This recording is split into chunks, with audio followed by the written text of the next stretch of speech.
გამარჯობა. მოდი მოვისმინოთ პასუხი. შენ უნდა გეპოვა ერთი სამსართულიანი სიმეტრია და მოდი დავიწყოთ. დავიწყოთ მაგიდებით. ამ არეალში განთავსებულია 4 მაგიდა. ეს მეორე, მესამე და ცენტრში მეოთხე. ამგვარად, მეოთხე მაგიდა განსხვავდება იმით, რომ ზომით არის განსხვავებული და ამავდროულად იმითაც, რომ მარტო დგას და დანარჩენები სკამებთან ერთად არიან წარმოდგენილები. მოკლედ, პირველი ნაწილი ვიპოვეთ ფაზლის, ეს არის მაგიდა.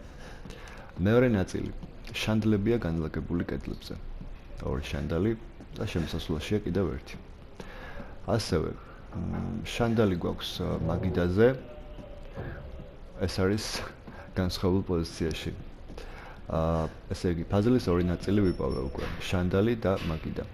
გადავიდეთ მესამეზე. წყვილში გვაქვს სავარძელი. ამ არეალში სულ გვაქვს ასეთი 8 სავარძელი, რომელიც 4 წყვილად არის დაყოფილი. ამ 4-დან 3 განლაგებულია მაგიდებთან. ამგვარად, სავარძელი წყვილში, რომელიც მაგიდის გარეშეა წარმოდგენილი კუთხეში, არის ფაზლის ბოლო ნაწილი. ამგვარად შეივსო, მოდი შეჯამება. მაგიდა, წყვილში განთავსებული სავარძელი და მაგიდაზე განთავსებული შანდალი არის სიმეტრიულ კავშირში ერთმანეთთან. ამგვარად ვიპოვეთ წმინდა სიმეტრია და ერთი ბონუსი, აი ეს სკამები. 4 სკამია განლაგებული და აქედან ერთს ეცემა ჭრდილი.